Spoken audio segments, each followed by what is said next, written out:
and joint programs and activities between Umkhonto weSizwe and the ATM. We're going to finalize the modalities as to what form and what shape the relationship between Umkhonto weSizwe and ATM will take going forward to 2026 local government election and towards the total takeover of power in 2029 general elections.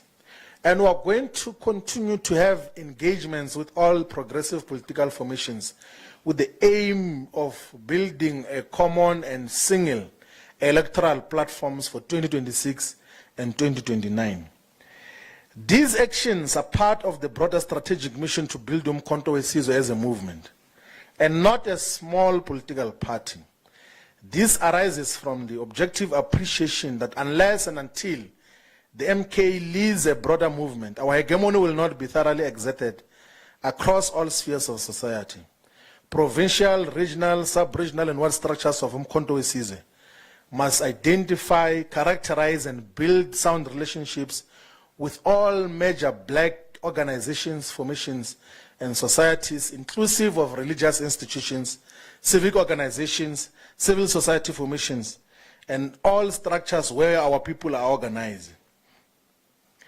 The Umkhonto weSizwe National High Command also began the process to politically and ideologically characterize all political parties and formations in South Africa in order to develop a clear view as to how do we relate with the existing political parties. In broad terms, they are political parties that we categorize in the camp of enemy forces.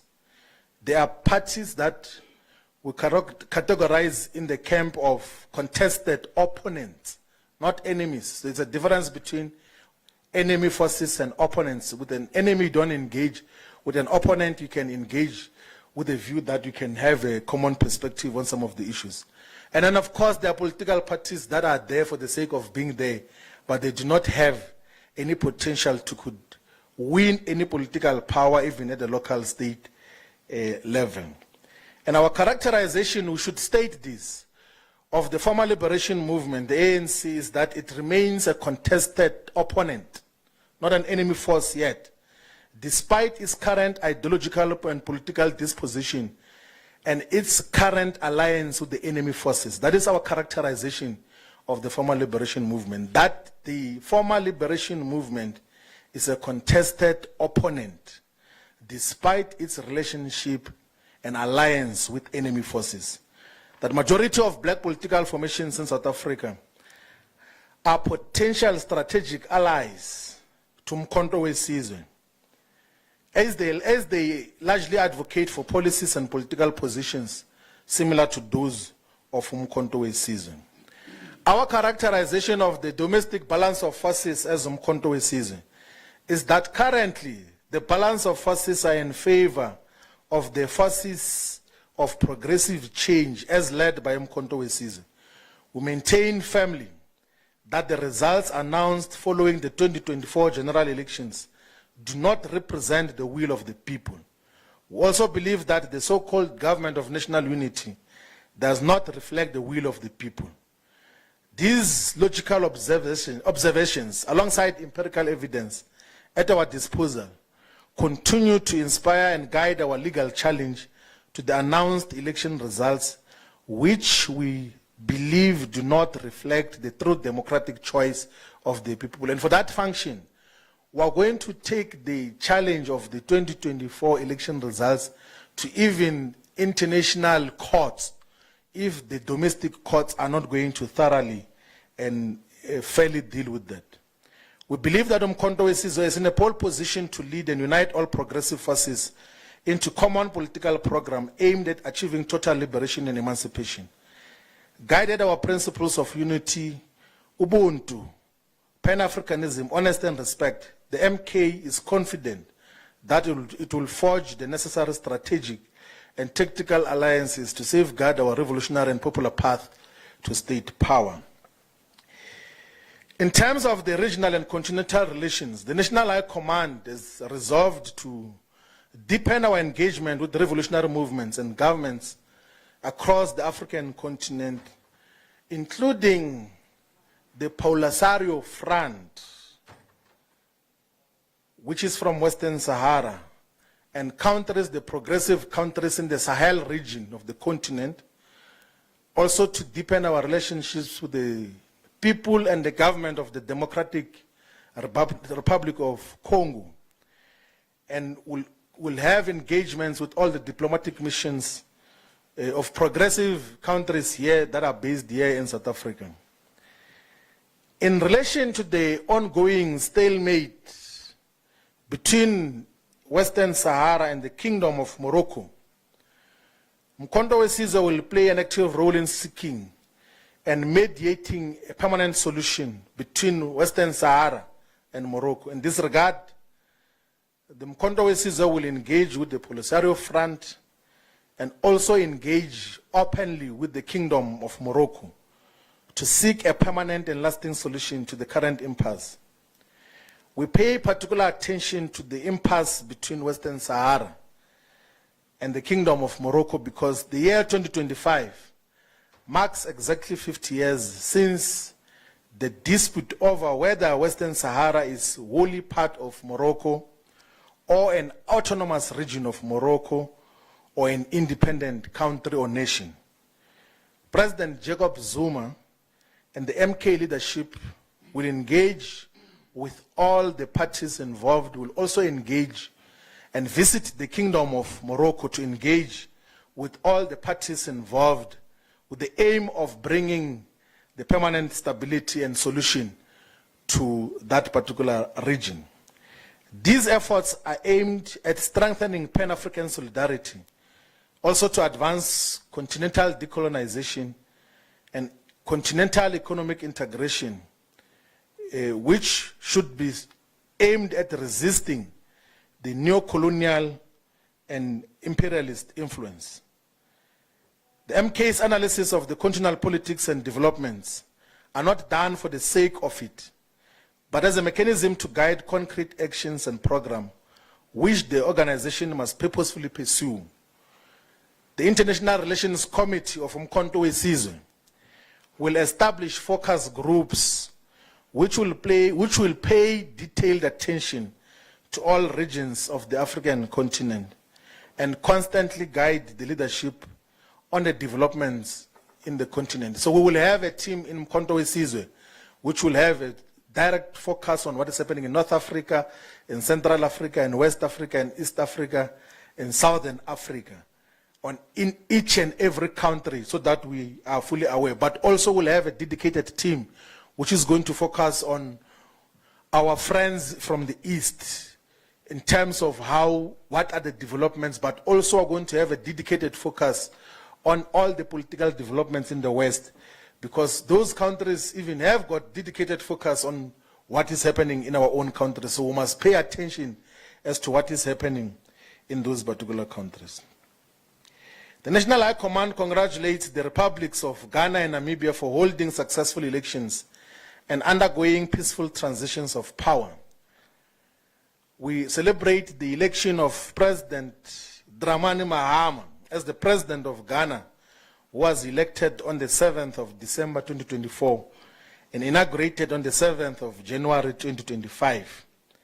And we believe that his election will break Ghana from the chains of neocolonialism and puppetry that defined the country of Ghana under his predecessor, Nana Akufo-Addo. By all measure and standards, Nana Akufo-Addo was a colonial stooge who reversed and looked down on the spirit of Pan-Africanism as promoted by the first president of Ghana, Kwame Nkrumah. The National High Command specifically celebrates the fact that the Republic of Namibia elected its first female president, President Netumbo Nandi-Ndaitwah, Comrade Triple N. The National High Command also celebrates that the Speaker of Namibia's Parliament, Sarah Kungongelwa, is also female. The Deputy President of the Republic of Namibia, Lucia Witbooi, is also female. The Minister of Finance in Namibia, Erika Shafuda, is also female.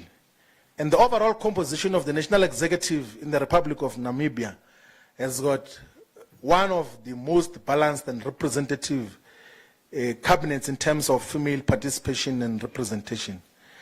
This represents a decisive shift in the politics of the African continent and the world, which are disproportionately dominated and controlled by males. We also appreciate the fact that the leadership of Namibia is anti-imperialist and pan-Africanist in character, which is a good development in terms of the politics of the Republic of Namibia.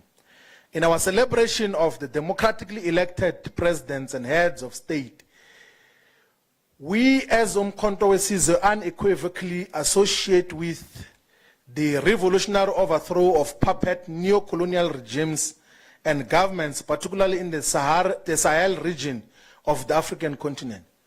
We associate with and support the overthrow of neo-colonial governments in the African continent. The revolutionary overthrow of governments in Mali, Niger, Burkina Faso, and Gabon is fully embraced, and the leadership is encouraged in those countries to introduce reforms and radical changes that will break those countries from neo-colonialism and imperialism. Umkhonto we Sizwe will openly and decisively associate with Mali's Assimi Goïta, Niger's Abdourahmane Tiani, Burkina Faso's Ibrahim Captain Traoré, and Gabon's Brice Oligui Nguema. Umkhonto we Sizwe will associate openly and support all these anti-colonial movements in the African continent, and will take practical steps to build and solidify our relations with progressive forces in the continent and the world. Umkhonto we Sizwe expressed a cautionary concern over the ideological decline over some of the former liberation movements in the continent, which some seem to be aligning with imperialist forces. Nevertheless, Umkhonto we Sizwe will reach out to all former liberation movements in the African continent, inclusive of Frelimo, Chama cha Mapinduzi, SWAPO, all the liberation movements that are progressive. Umkhonto we Sizwe will reach out to have those engagements. And we affirm in relation to the Democratic Republic of Congo that its sovereignty and territorial integrity must be protected. We will not associate with forces that seek to destabilize the Democratic Republic of Congo, and call on the entire African continent to protect the sovereignty of the Democratic Republic of Congo and only foresee a democratic and peaceful transition of power, not through any form of violence. Globally, Umkhonto we Sizwe recognizes that the global balance of forces is undergoing significant transformation, which is a shift from an outdated unipolar world order dominated by Western hegemony towards a more just and inclusive multipolar reality. This shift is marked by the growing influence of progressive nations and movements that advocate for sovereignty, non-alignment, and economic justice, forces which we as Umkhonto we Sizwe we fully align with. In reaffirming our ideological orientation, we have resolved as Umkhonto we Sizwe to actively support a multipolar global order, the de-dollarization of the global economy and international trade, and greater solidarity and economic relations amongst nations of the global south. To this end, Umkhonto we Sizwe will intensify its relations with all the progressive forces, but specifically with all the countries in the BRICS Plus arrangement, particularly Brazil, Russia, China, India, and all the countries that represent alternatives to the Western neo-imperialist paradigms. Mkhonto weSizwe unequivocally rejects the agenda of the traditional Western powers, particularly those who are rooted on imperialism and exploitation and militarism. The United States of America continues to exhibit an aggressive neo-colonial posture as demonstrated and evident by its posture in supporting the Zionist state of Israel and its ongoing interference in South Africa's internal affairs. Not just interference and mischaracterization of the developments in South Africa. Mkhonto weSizwe remains vigilant in analyzing these hegemonic maneuvers and the broader implications for African sovereignty and the global South's future. The next component we're going to talk about is the policy process on Mkhonto weSizwe. Mkhonto weSizwe has agreed to constitute 8 policy work streams. So work stream 1 will be focusing on reclaiming our dignity. Work stream 2 will be on reclaiming our land and mineral resources. Work stream 3 will be on reclaiming people's power. Work stream 4 is reclaiming our economy. Work stream 5 is building our human capital and technological capability. Work stream 6 is reclaiming our spaces. Work stream 7 is reclaiming our safety and security. Work stream 8, reclaiming our sovereignty and position in Africa and the world.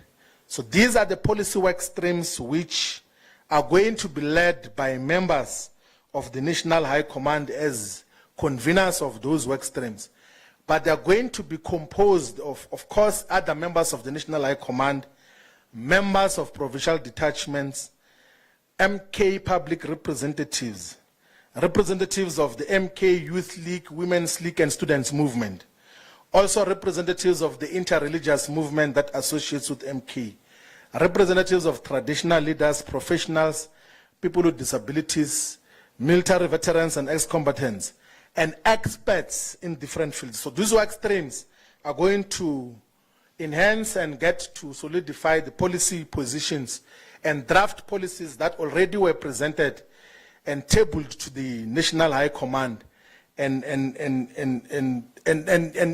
those who pay attention to this process will realize that the work streams are the pillars that are contained in Mkhonto weSizwe's People's Mandate, which was the manifesto for Mkhonto weSizwe for the 2024 general elections. Mkhonto weSizwe raises concerns about the reactionary and racially motivated narratives pushed by groups such as AfriForum and Solidarity. We will launch a robust media campaign, including programs like demonstrations, legal and parliamentary programs to counter attempts at secession and division, such as an attempt to break out the Western Cape province into an independent country. We will not agree for the subdivision of South Africa. We will not agree for the secession of even a single inch of South Africa. If anything, we should be working towards integration of the other parts of the African continent into much more viable countries. In relation to the public representatives, the National High Command affirmed the principle that all representatives of Mkhonto weSizwe in Parliament, the National Council of Provinces and Municipality Councils are deployees of the organization and must always work within organizational mandates, accountability, and reporting. Deployees are not a separate structure of Mkhonto weSizwe, but deployees who must seek mandate from the organization in all their work programs and activities. Mkhonto weSizwe public representatives are guided to significantly upgrade and improve their functions, roles, and character as representatives of the legitimate majority in South Africa. In the National Assembly, the MK must demonstrate its capacity as the leader of the official opposition and must illustrate the organization's capacity to be an alternate government. The levels and quality of debate, interventions, oversight, and leadership must significantly improve. And because Umkhonto weSizwe is slowly but surely gaining momentum in the local government sphere and space, we have also resolved as the National High Command to establish a dedicated local government desk which will give strategic support to all our councillors and begin the work of preparing the organization for efficient and effective leadership of municipalities from 2026 onwards. The MK will outrightly win majority of municipalities in the 2026 local government elections, and the local government desk will start with work of preparing the ground towards that inevitable reality. Recognizing that elections constitute the most and primary instrument through which the MK seeks to attain state power, the National High Command resolved to significantly strengthen the elections unit of our organization. This will include the appointment of dedicated provincial and regional elections coordinators under the direct leadership of the national head of elections to foster organizational impact in all the elections. The organization is in the process of assembling the election support materials, including vehicles and trucks, which are going to be given to provinces as part of preparing for the upcoming elections and making sure that the organization has got the necessary impact. Umkhonto weSizwe has resolved in the National High Command to spearhead a vigorous and principled campaign against the proposed increase on value-added tax, VAT, which was resolved and supported by majority of members of Parliament. We will work within Parliament to present clear alternatives as to what else can be done instead of increasing VAT, which is going to impoverish our people. But also we're going to take our struggles to the streets to get the people to be the ones that resist the increase on VAT. That is the program which the Secretariat and national officials is going to give a program of action of what will all regions, all provinces, and all structures of Umkhonto weSizwe do to resist the increase of VAT. The other issue which Umkhonto weSizwe National High Command resolved on is to strongly condemn Mr. Ramaphosa's misguided decision to extend the invitation to Zelensky, the puppet president of Ukraine. The MK views this move as a clear alignment with European and Western imperialist interests and an affront to South Africa's historical position of non-alignment and anti-imperialism. Accordingly, Umkhonto weSizwe will formally oppose any official visit of Zelensky to South Africa, and we will stage protest against the visit of Zelensky into South Africa. We do not want him to come because he has been a puppet of the North Atlantic Treaty Organization-led militarism, which sought to destabilize Eastern Europe and possibly the entire world through an unjust and unfair expansion of NATO forces. In relation to discipline, Umkhonto weSizwe has resolved the National High Command that discipline remains at the center, the cornerstone of our movement and all the work that we do. That will strengthen the work of the National Prosecutor of Umkhonto weSizwe and the National Disciplinary Committee to expedite all the work that is before it. The advice and the guidance politically to the prosecutor and the National High Command is that all the cases that are brought before them should be dealt with expeditiously in a manner that will enforce revolutionary discipline in Umkhonto weSizwe. Part of the resolutions of Umkhonto weSizwe National High Command is to convene a policy conference in August 2025. So the work streams that we announced earlier will feed into a policy conference which is going to adopt the policies of Umkhonto weSizwe in finality as to what happens. There are policy statements and policy positions of Umkhonto weSizwe as articulated in the People's Mandate, as articulated in the Freedom Charter, but the substantial policy positions will be officially and fully adopted in the 2025 August policy conference. When we had our last press conference here in Sandton, we had announced that on the 12th of April, Umkhonto weSizwe is going to hold the inaugural President Jacob Zuma lecture on the 12th of April. We have now taken a decision that the inaugural President Jacob Zuma lecture is going to take place on the 26th of June 2025. 26 June is Freedom Charter Day. That is the date where the Freedom Charter was adopted. And the lecture is going to be attended by significant and prominent international guests and speakers and traditional leaders, religious leaders, members of Umkhonto weSizwe, and other progressive forces. We are organizing a quality, proper program which is going to take place on the 26th of June 2025 to speak about the lives and times of President Jacob Zuma, because there have been so many things said wrongly about President Zuma. And we will, as Umkhonto weSizwe, defend his politics, his legacy now. And those who have got problems must tell us which problems they have. But on the 12th of April, we have directed that all provinces should have their own programs to talk about the lives and times of President Jacob Zuma, his politics, because he's our president, he's our leader.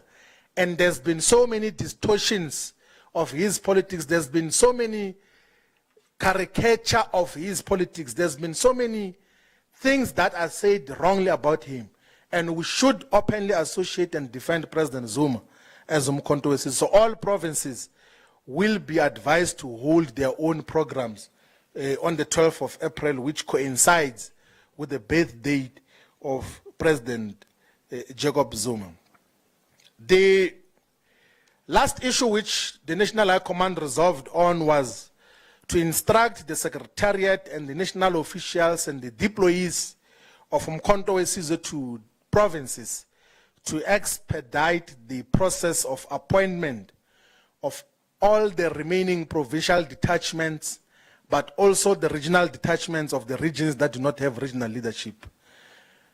The specific emphasis that we need to establish the detachments in the provinces of the Eastern, Western, and Northern Capes, so that we have got stable leadership that is going to lead Umkhonto weSizwe. There's huge appetite for Umkhonto weSizwe in those provinces. In the Western Cape is demonstrated by MK's decisive victory in the West Coast region, Saldanha Bay, Ward 1. So we're starting with Ward 1. From Ward 1 is 2, 3, 4, moving forward. That is how the numbers are counted. We'll take everything, not only in the inland provinces, but also in the coastal provinces. In conclusion, the organization stands at a pivotal and delicate juncture in its evolution, a phase that will define its trajectory and legacy for generations to come. This critical period demands the highest levels of discipline, unity, and composure from its leadership collective. As custodians of the movement's vision and values, leaders must always lead by example, understanding that their conduct directly shape the culture and behavior of the broader membership. When leadership exudes unity, clarity, and commitment to principle, the membership will mirror that spirit. Conversely, signs of ill discipline, infighting, or personal agendas will inevitably sow confusion and division from amongst the ranks of Umkhonto weSizwe. Umkhonto weSizwe is uniquely positioned to play a historic role in uniting Indlu Emnyama, the broad mass of our African people, behind a shared vision of liberation, dignity, and radical transformation.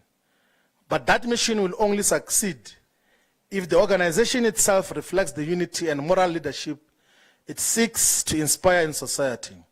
Without this, the people will lose faith and drift away from the movement, weakening the prospects of true national renewal. Let us therefore rise to the moment with humility, integrity, and the unwavering commitment to the revolutionary path before us, which is the revolutionary path towards state power, which the MK is going to lead. Africa Maibuya, thank you very much.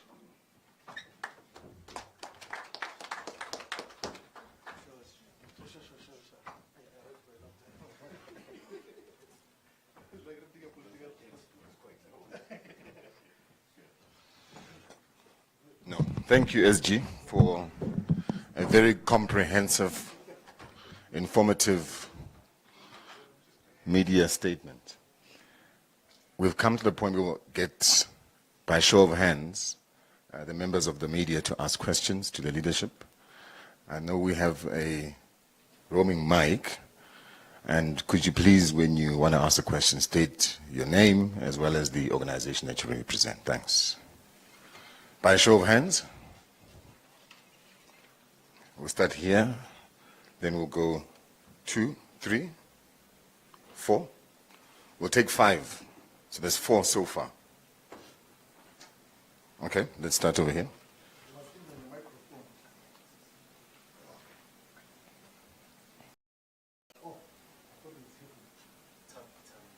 Is it?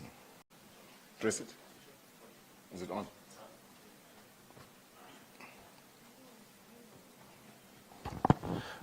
Good afternoon, everyone. Tabi Sokoba from Eyewitness News. My question is for the SG. SG, when you said you were characterizing political parties, I think you characterized the ANC, you characterized ATM, and I think the characterization for MK when it comes to DA and FF+, I think we know what it is. I just want to know maybe how does the MK party characterize the EFF? My second question is around Thabiso Molefe. I just want to know, Thabiso Molefe, the Rustenburg ward councillor, I just want to know what is the situation with him? Has he resigned as a ward councillor? Was he charged by the MK party for ill discipline? Thank you. Okay. Second question.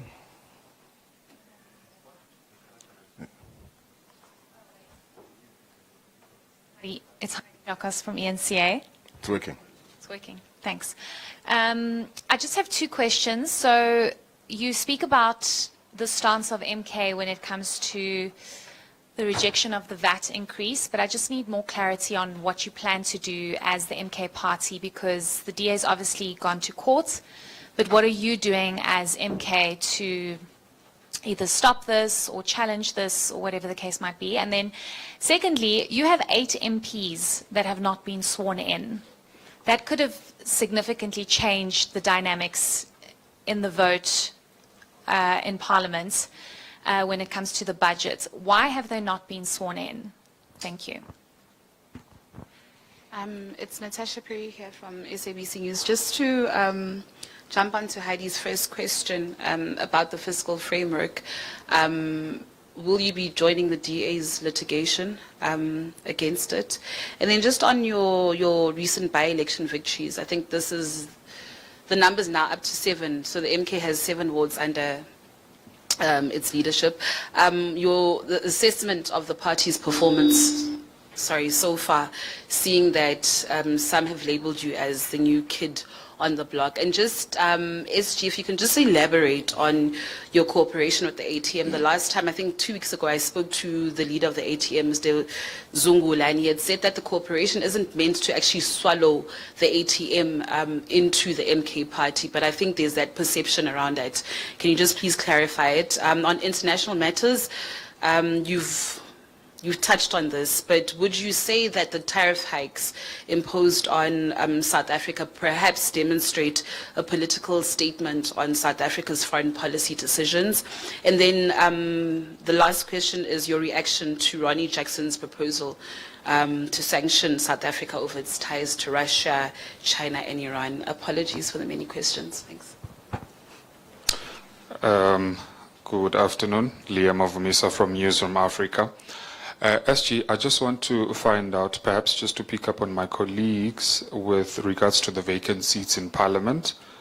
Would you concede that those vacant seats rather would have made a significant difference in the VAT budget, the VAT increase in the budget vote that was recently had? So would you concede that had you had those seats filled, that would have made a significant difference? Because I understand the Chief Whip in Parliament, your Chief Whip in Parliament, did attribute in, I think it was social media on X, that there was a problem with electoral law which did not permit those seats to be filled in Parliament currently, and that can only be happening in June. So maybe just clarity on there. And then my last question with regards to ATM. I understand you did allude to the fact that you're going to still finalize the modalities in terms of your association with the African Transformation Movement. But is it only the is it only the ATM, or do you have any other political parties which you are going to be associating with leading up to the 2026 local elections? Thank you. I think that was the last one.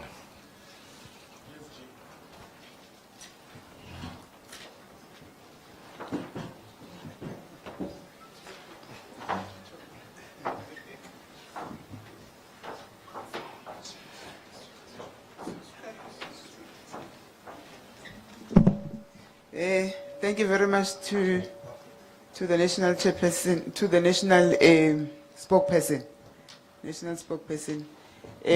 I'm going to take a question from Tabiso Goba, which relates to the state of the disciplinary processes of Tabiso Molefe. Firstly, I would like to confirm that Tabiso Molefe, the councillor, did not resign. He remains the member of Umkhonto weSizwe. Indeed, he was charged for ill discipline in accordance with the constitution of Umkhonto weSizwe. The disciplinary processes are scheduled and it is indeed underway. Thank you.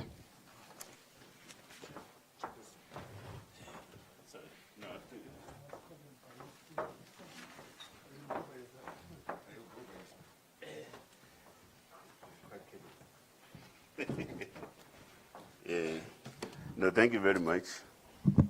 Thank you very much. There was a question about the characterization of the EFF. I suspect it's from the Eyewitness News. Now, EFF, we don't view it as an enemy. It's part of the strategic formations. So when we say, for instance, that ourselves as MK, we stand for the unity amongst African and black parties, in that definition, we also include the EFF. So we will still pursue, and I think it also ties to the question that the gentleman in the front also raised, the question of pursuing our policy stance on the question of rallying a front of all African and black-based parties towards a common goal, which is reclaiming our dignity and reclaiming our land and reclaiming our humanity. So that's our stance with regards to the EFF. The question is also raised on the question of the VAT increase. I think it's the lady in blue. Now, on that question,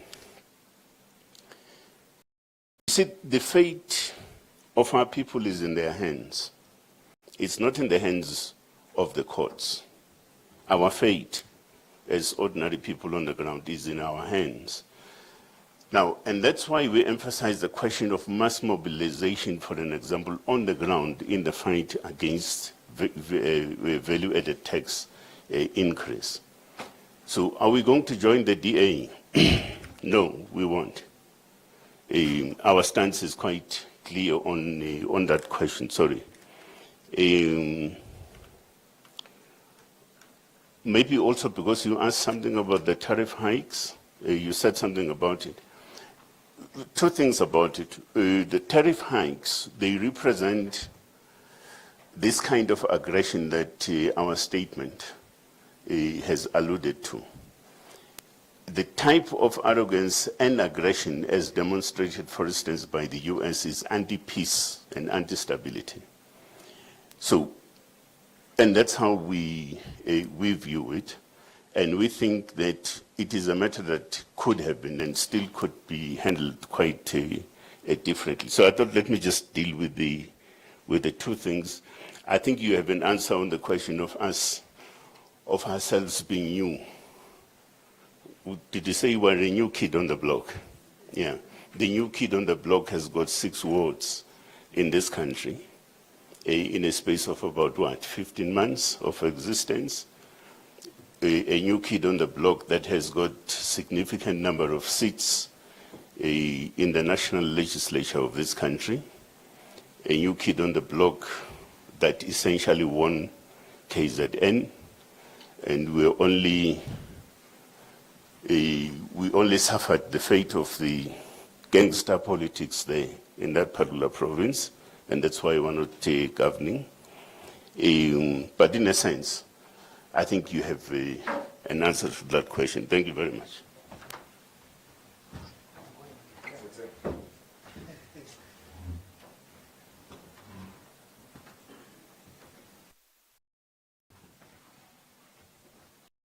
No, thank you very much. Thank you very much for the questions. So we at the rate we are going, Chair, I think by the time we get to 2026, we are most likely going to have more councillors than some parties ward councillors than parties that contested elections in 2021. It's highly possible because there are lots of wards which we're still going to win. We want to stop this thing of losing wards. It's not a good thing. National organizer. Yeah, we must not go around losing wards. We should always have, because we've got the political and organizational capacity to win wards, all the wards. The people of South Africa support Mkhonto Wesizwe. That is why we have got 6 ward councillors directly elected as Mkhonto Wesizwe councillors, and then we have got 1 PR councillor who was elected in Tabazimbi as part of the generalized elections that took place there. But we have got multiple other councillors who joined Mkhonto Wesizwe as independent councillors, and those who joined from smaller political parties that got to integrate into Mkhonto Wesizwe. We are doing a thorough audit of that. Part of the immediate task of the local government desk will be to collate the exact number of councillors that are members of Mkhonto Wesizwe, because we've got a substantial number. I know in Machabeng, in the Dweleputswa region in the Free State, actually the councillor is even a deputy convener or deputy organizer of the province. I know in Utukela, I know in a variety of other municipalities, we've got councillors. I know in Collins Chabane municipality, we've got a ward councillor who is an independent councillor but is a member of Mkhonto Wesizwe. So there's a lot of councillors who are within Mkhonto Wesizwe. That is why highest possibilities that by the time and we are not counting those who are councillors but are still serving in other political parties. We're talking those who openly associate with Mkhonto Wesizwe. We've got a substantial number as Mkhonto Wesizwe. Now, the manner in which the parliamentary list process operates, we explained it in the press conference that took place in the city center, in Marshalltown, that when you submit an original list of members of parliament, you are only allowed to supplement and amend it once in the first year of constituting the National Assembly. So that is as per a schedule in the Electoral Act. So Mkhonto Wesizwe has exhausted the period within which it can supplement the list to the National Assembly in the given period. Even if we wanted to, we actually had written to the Speaker to say, please allow us to fill the vacancies that occurred. And then she pointed us to that rule. And then in the Chief Whip's forum, our Chief Whip, and I understand with the concurrence of other parties, by the way, it is not only the MK that is affected. There are other parties that have not yet filled the vacancies because they've also exhausted that space. And there was agreement in the Chief Whip's forum that that law is not fair on political parties to have vacancies that last for a very long time. And there was a joint agreement in the Chief Whip's forum that we should approach the court for a declaratory order, because no one was going to oppose approaching the court that let us actually amend that section of the law that says that you can only amend or supplement the list once in a period of 12 months. So as the rules stands and as the Constitution and the Electoral Act stands, we can only supplement the list after the 29th of May, because the elections took place on the 29th of May 2024. And then we will be able to constitute and then fill the 8 vacancies that exist in the National Assembly. We already have submitted the names of the comrades, and we have informed them, those who are going to supplement the list of Mkhonto weSizwe in the National Assembly. So there was no negligence on our part as Mkhonto weSizwe as it came to voting on the VAT dynamic or fiscal framework and proposal. We went full force. We opposed the proposals in the committee. The ANC tried to speak to our public representatives in Parliament. They even tried to reach out to the leadership. We told them that we will never agree to a fiscal framework that seeks to increase value-added tax as part of the revenue proposals. And that is our position. But also what we told them in no equivocal terms, we said clearly that we will never support a budget of a so-called GNU.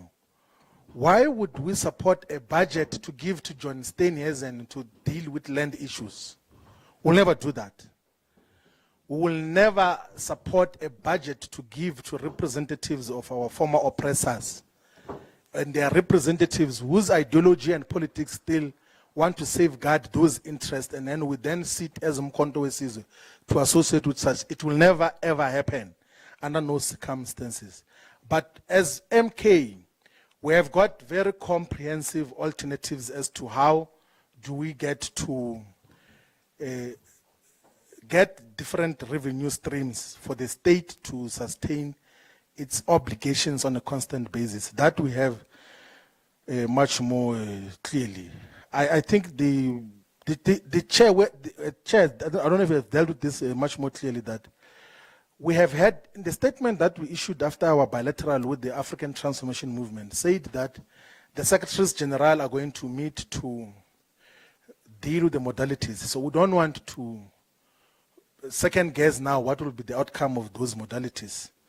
But we are going to have those discussions with the ATM. But there's a principal agreement that so votanda wonye. That is the principal approach that we're taking. That moving forward, we're going to work together as Mkhonto weSizwe and the African Transformation Movement, so that we do not unnecessarily, because there's nothing that distinguishes ourselves as Indlu Emnyama.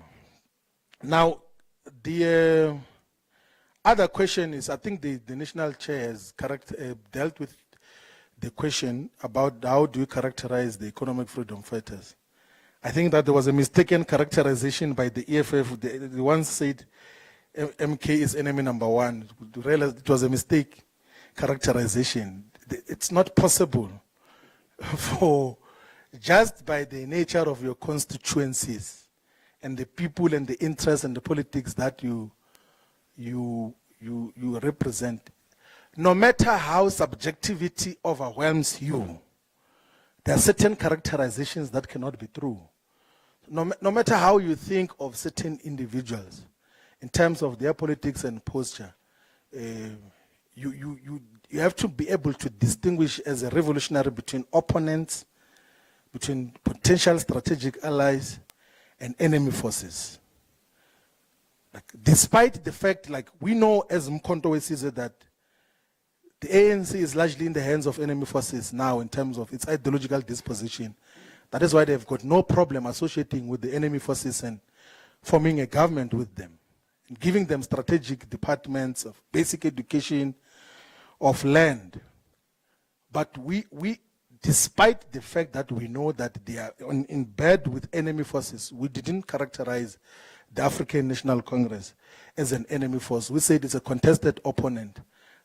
And I would think that this is the characterization that should occur in all political parties and must happen at a much more matured political and ideological way, which is not guided by subjectivity and overwhelmed by personal dispositions and wrong view. Because if you allow that to overwhelm you, you will mischaracterize the juncture which we are in, and then you will therefore mischaracterize just what is to be done by common action of all the progressive forces. Now, the United States of America has increased tariffs not only for South Africa but for almost all countries in the world. And what Mr. Trump is doing is saying he calls those reciprocal tariffs, that is retaliatory tariffs, like he's doing those tariffs in retaliation, that if you have been charging the American economy certain tariffs to gain access to your market, you are going to be charged for you to gain access to the American market. So South Africa is particularly affected because from the year 2000, South Africa was beneficiary of the African Growth and Opportunities Act, which was a legislation in the American Congress or Parliament to allow countries in sub-Saharan Africa to take goods and products into the American market without paying any tariffs, without paying any taxes as on when those goods enter the American market. So for a very long time, there's been some relationship with South Africa got to benefit from through AGOA, which now is coming to an end because there's a 30% taxes that are being imposed on South African goods and products. But we need to also, as a political movement, examine just who had been the beneficiaries of the AGOA process since enactment in 2000. Largely, it has been the automobile industry, Comrade Chairperson. So you'll find these European companies like VW, and then the Japanese with Toyota, and then the Americans with Ford will come and assemble cars here in South Africa so that they can get duty-free access to the American market. That is what, so 30% of the AGOA benefits has been accruing to the over-subsidized automobile industry in South Africa.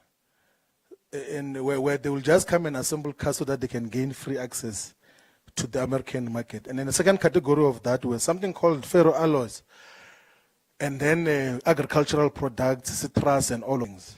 So we said it before that in the process, people who are benefiting from access to the American market is in the commercial agriculture, and the commercial agriculture in South Africa is 99% white and mostly Afrikaners.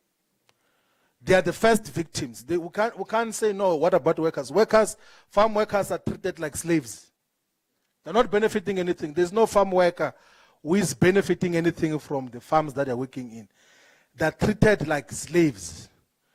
So the biggest victim of the hyper-nationalism and racism of Elon Musk and his friend Donald Trump will be the Afrikaner people whom he says are under siege. Now they're going to be in bigger trouble with this increase of the tariffs that is imposed on South Africa. But I think the most important observation that we have to make is that for a very long time now, America, through what is called the Washington Consensus, has been the #1 preacher archbishop of neoliberalism, which says that please don't put tariffs on goods and products that must come into your countries. Now, because there's a shift in the global balance of power, with China rising with proper manufacturing capacity and producing meaningful goods and products, the Americans are the ones who are turning around to opt for what they call protectionism, of protecting their market against imports from other parts of the world. So it means the Washington consensus is coming to an end or is collapsing. American imperialism and neoliberalism is beginning to come to an end. There is, however, foolishness in the manner in which it's being handled, because it's just blanket increase of tariffs even on things which America cannot domestically produce. I mean, how do you increase tariffs on fruits and nuts which you cannot grow in your own country? What that will have is just inflationary consequences on the American population, where those will just become more expensive and you cannot alternatively produce them.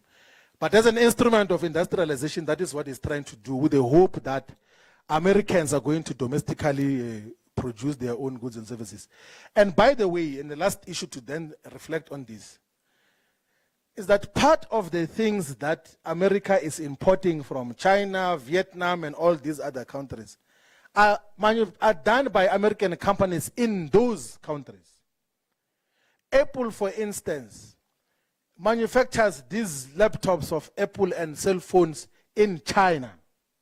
They say it's made, even at the back of the iPhone, it's written, made in California, but produced in China, manufactured in China.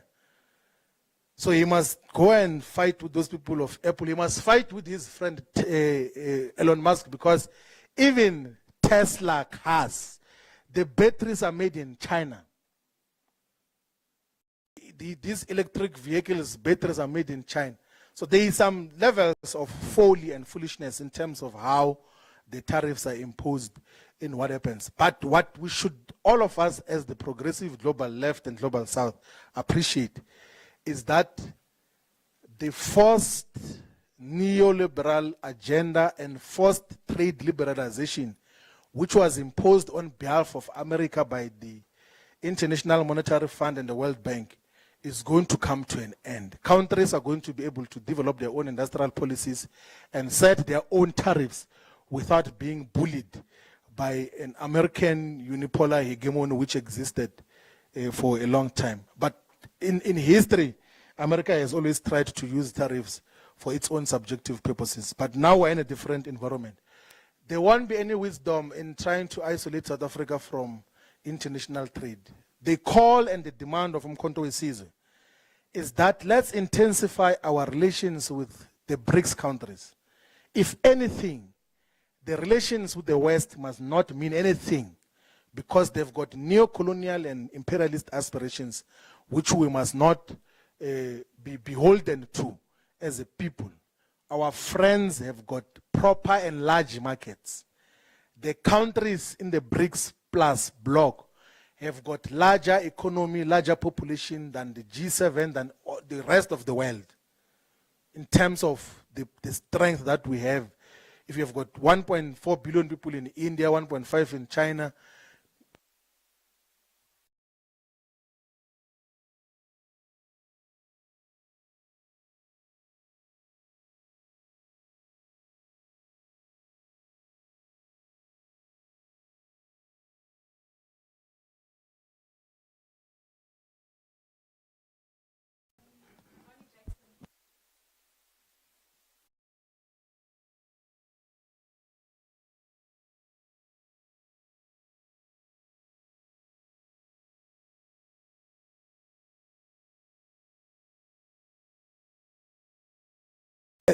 I think we have reflected on all of these issues. So South Africa should never waver in its own foreign policy positions and posture of anti-imperialism, of resisting the aggressive character of Israel in Palestine, all of those, of its historical, meaningful association with the Russian Federation, with all the progressive countries, the People's Republic of China. There can't be any threat. We are not too dependent on the United States of America, if we were to do an intrinsic study of just what constitutes our trade relations with America, we'll realize that it's actually the American companies and European countries that are benefiting out of that relationship. And the second category is the Afrikaner who are invited by Mr. Trump to go to America, and they can go. There's no problem with that. If they want to go, they can go. If they want to stay, they can stay in terms of what happens. Comrades, I thought before I step down, must introduce our Treasurer General. His name is Hamilton Mpiake Limba. He's here, he's joined us, the TG of Mkondo. Welcome, TG. If they ask questions about resources and salaries, we are going to respond on our behalf. Thank you very much.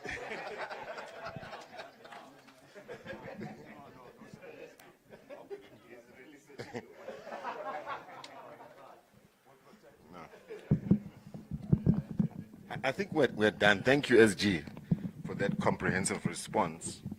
I think if you had to go any further, I would have to charge them now. I think we're done, unless there's any other questions. We're done. Thank you very much. We appreciate your presence. Drive home safe. Thanks.